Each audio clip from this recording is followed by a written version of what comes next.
Hey everyone, I'm Sarah. I'm Lucinda. And welcome back to another color class. And in today's episode, we are going to be talking about how our skin tone and more specifically melanocytes affect us as we age and what happens to our skin tone, our eye color, and our hair color.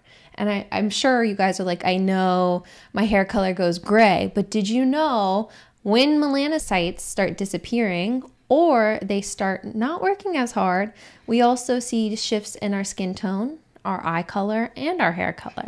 And I bet you guys out there are saying, oh, no, your season never changes. Well, you have a living laboratory right here sitting in front of you. And here's how. This is my daughter, by the way. And when I was young, I had golden blonde hair.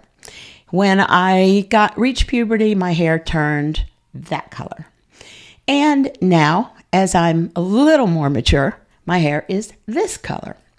Her color journey exactly paralleled mine. When she was young, she had golden blonde hair. Mm-hmm. As she reached puberty, got a little bit older, her hair became this color.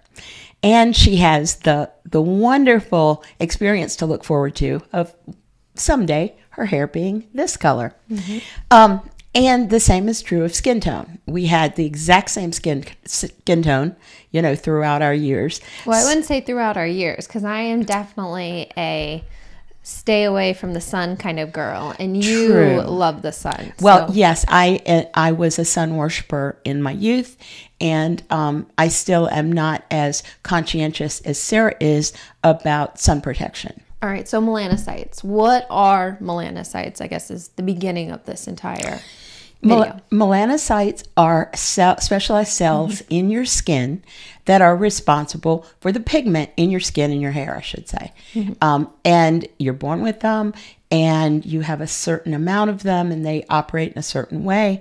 And that's why some of us are born with deeper skin tones. Some of us are born with lighter skin tones. One of them is responsible for blue-black tones in our skin and hair, and the other is responsible for red-orange undertones in our skin and hair. Mm-hmm. And if you've ever painted, and here we go, back to art. Mm-hmm. If you've ever painted, particularly portrait painting, and you've mixed a palette to create skin tone, you'll know that you have to use a little bit of red, a little bit of yellow, possibly a little bit of blue in order to get, and maybe even a little bit of black and white in order to get an accurate representation of skin tone, depending on who you're painting. Well, melanocytes are the paint of us. They create our color.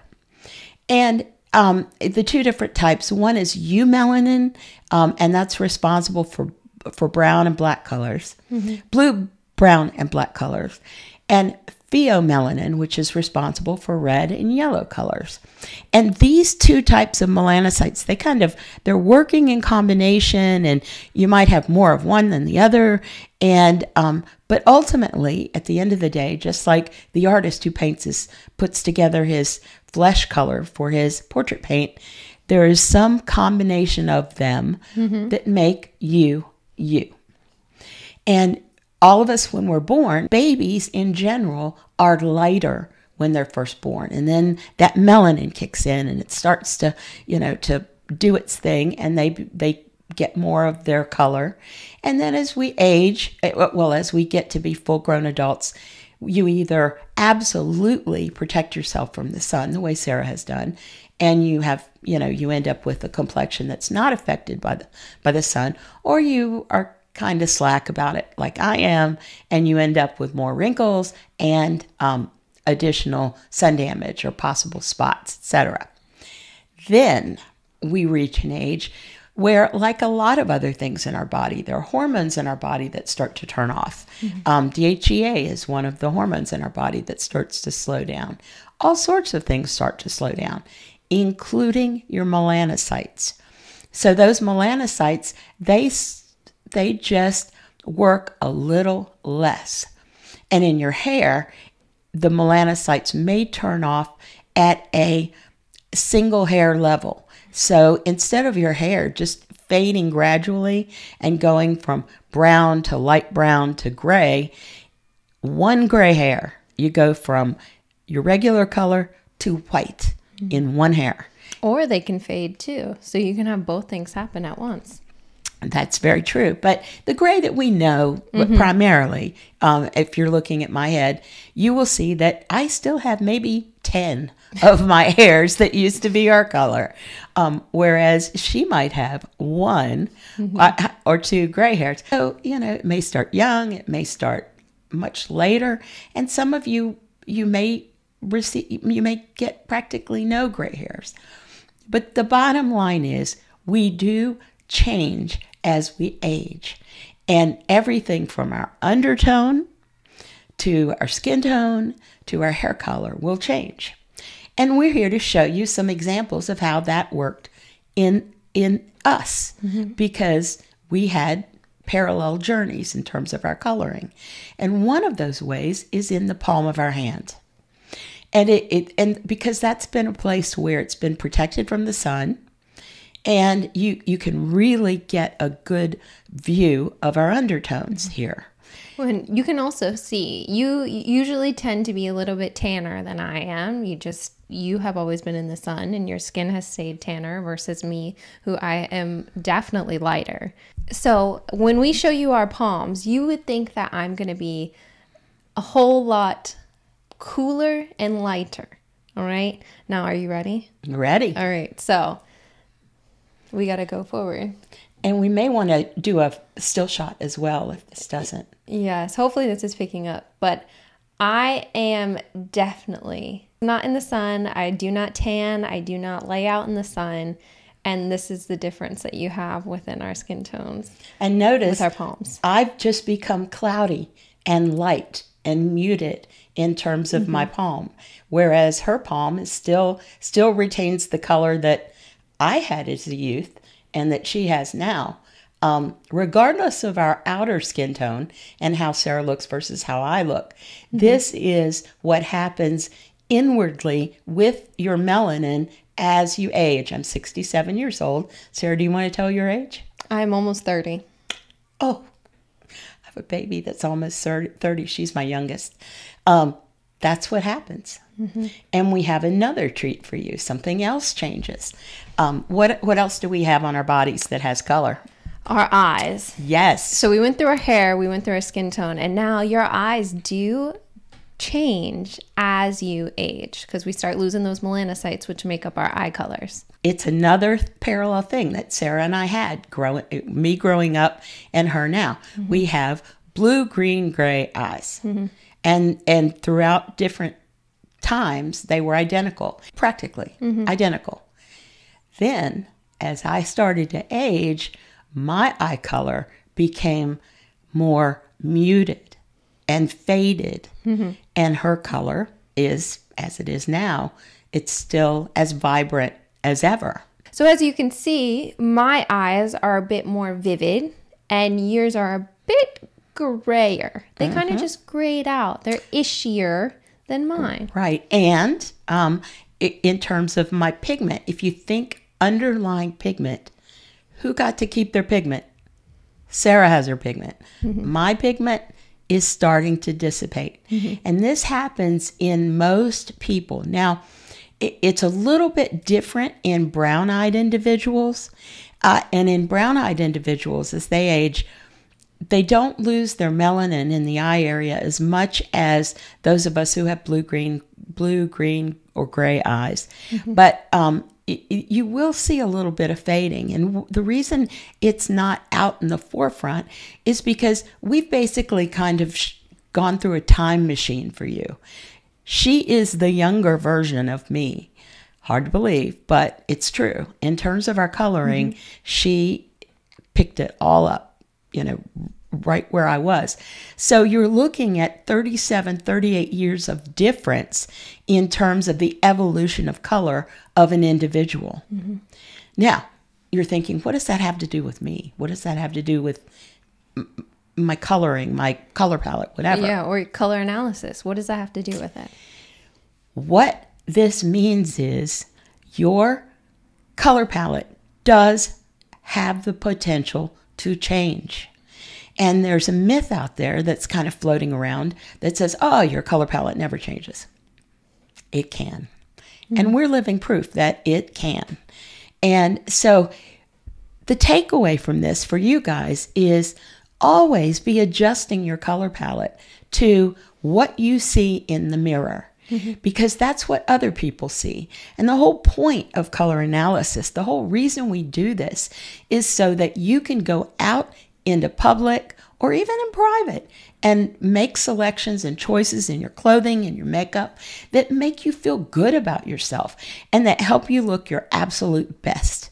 And if you're hanging on to this myth that, well, here's an example. Suppose I was hanging on to, I used to be in autumn. And I was still choosing autumn colors like army green. I used to love it.